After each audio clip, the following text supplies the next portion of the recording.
He and I were partners in a thing called Bloopers and Practical Jokes. He had put together a group of specials called Practical Jokes, starring my friend Ed McMahon, who was his sidekick on The Tonight Show.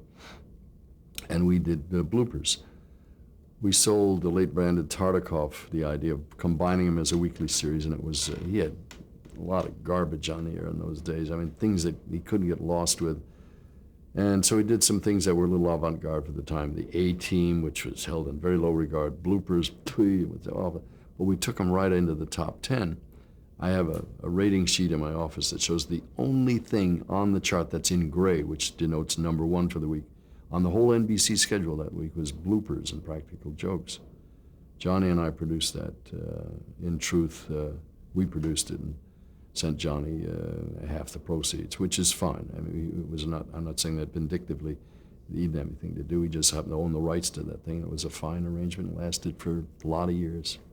It started off on a bad foot.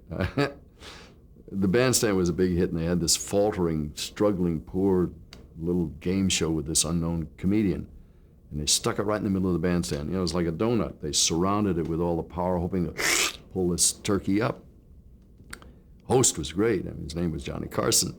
But I used to bitch and moan and complain, get it out of the middle of the show. I'm sure that Johnny has a memory like an elephant. I'm sure way back in the back of his head, we've never, ever talked about it. But I was never a guest on The Tonight Show.